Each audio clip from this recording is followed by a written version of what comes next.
What's up, guys? If I say guys 40,000 times in this video, then I get to be a real YouTuber. So don't forget to smash that like button.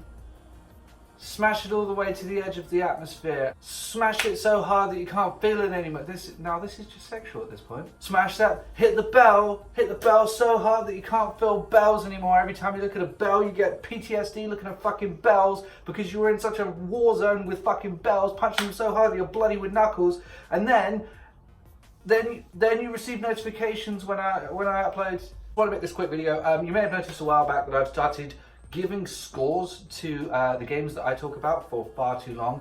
You probably haven't got to the end of those videos and you haven't seen them, so I don't think anyone's actually seen my scores, but I want to talk about those scores themselves because it's something that people don't really like on the internet, is when you score stuff. They want to see the score and they come to the video to see the score, and then if it's not the score they want, they one day I will get revenge. I will seek revenge against everything that you stand for. So give Breath of the Wild a 10. And I just don't really want to get involved in that. However, I did decide to give scores to my videos, but you should know going into this channel that it's dumb and it's stupid and I make dumb comedy shit. So I wouldn't take it seriously. My face is so, oh, Jesus Christ. I'm not going to be able to breathe for a bit. I don't know. The things that I do look for, the first thing that, should really impress me for a good score is presentation. If a game looks very, cinematically well done, the graphics are gorgeous and the presentation flows well with the gameplay, then it gets a very high, impression from me immediately. That's why I like things like Metro Exodus and Uncharted 4, Red Dead Redemption 2, so on and so forth. I try not to look at fun on a subjective level. I try to think of sort of more, is it objectively fun? One example of objectively fun would be something like Doom 2016, which, the gameplay flowed so well and it was just so fun doing all of that shit. Despite the fact that fun is actually a subjective term, it was objectively just really fun. So I would give Doom a high score based on its fun level. But I try not to think about how much fun I have playing the game and rather how much fun someone else would have playing the game. I also think of things like controls, whether if it's a stealth game, whether the maps are designed adequately for stealth. The story is a big deal for me. Voice acting actually goes into reviews for me. The basic stuff. I try to be as objective as possible.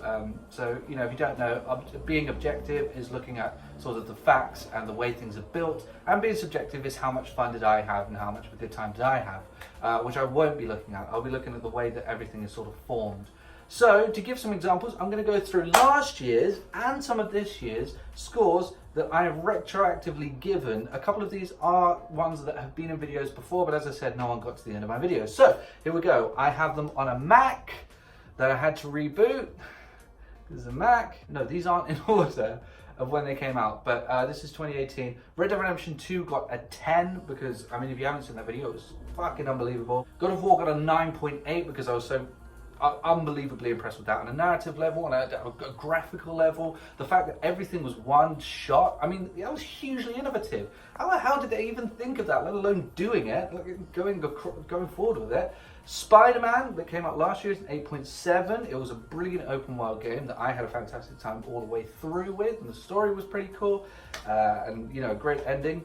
Far Cry 5 gets a 7.9. I know a lot of people don't like it, but I like the idea of exploring those themes of the cultists, and I really like the opening cinematic where it's sort of, I don't want to give too much away, but it's like blurred and then he comes into focus. I thought that was really good.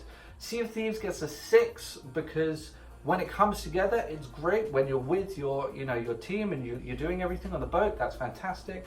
But other than that, hopping on there in single player mode, you might as well just eat cardboard. It's going to be as fun.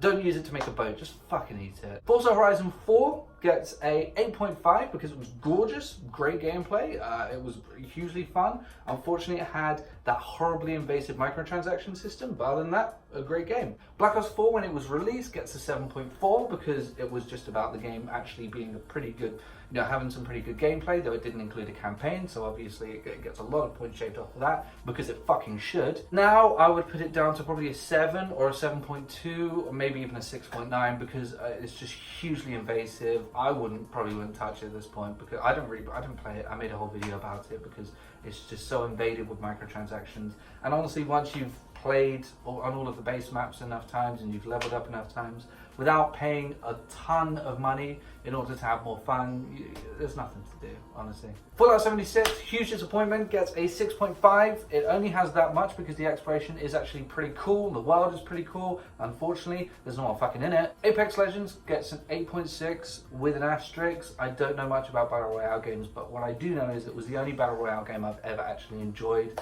and to this day still is. I've tried Blackout again, and I still find it hugely boring. I've tried Fortnite several times. I just don't like any of them. I find them boring. Whereas I actually put quite a bit of time into Apex Legends. It was actually pretty cool, and it has that excellent, fantastic Respawn Entertainment gameplay. Next is Metro Exodus, which gets a 9.4 because I love that game to death. It was absolutely incredible.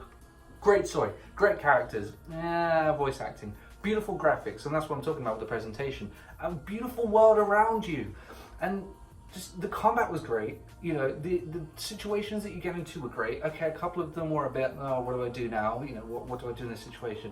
But overall, as an experience, there's something from start to finish that you go through, and it's sort of a bit open world, so you can have a look around and collect stuff and do stuff like that, which is great for the people who want to do that. But overall, it just included so many elements that are part of a great, fantastic gaming experience. I talked about that in my video, thoughts on Metro Exodus or something like that. Crash Tag Team Racing, which I played a couple of months ago, gets an 8.4, a hugely fun game, unfortunately now riddled with microtransactions, but if you remove the notion of that, it's a fantastic game. It's got gorgeous maps, it's super fun, kart racer. I mean, I can't really give it more than 8.4, but it's still really fun. Anthem gets a 6.8, which I talked about I did a very in-depth video about that. Unfortunately, it's a symptom of the time, absolutely ruined by this notion of let's make a game, take a bunch of shit out of it and then sell it back to you, make it half-baked, give it a release date that you have to hit even if you haven't finished the game, and sort of make it a bit devoid of stuff. It also had a horrible level structure, and that's on BioWare. The level structure in that game is terrible. But it is free now on EA Access, by the way. It's just gone free on EA Access. Next is Crackdown 3, which got a 6.6. It's fun, but objectively just not a very good game. Bad graphics, old gameplay. Just overall, Terry Crews though, he's worth the whole 6.6. And Battlefield 5 is a 7.2. It just feels as though they're just kind of, it got bloated and also they condensed it at the same time. It felt really lacking in stuff. I played the full game a few months back and I didn't like the single player either. I didn't like that at all. And the maps are too small and the maps are too condensed and there aren't enough weapons and there weren't enough maps at launch. And it doesn't really feel that great to play either, and it got too invested in forcing team play. And last, obviously, is Gears 5, which I reviewed last week, which, depending on when I release this video, which got 9.5 because it's absolutely unbelievably incredible. And you can go back and watch that if you want to. So those are the scores that I have given to each game from last year and from this year. I don't play every single game. One that I did forget to put on that list, actually, so I'm going to do that now.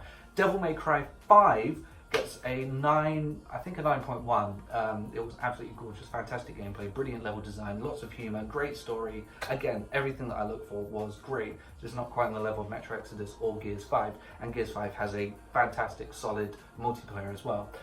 So that's the video. I got angry and it was going to be shorter than it is, so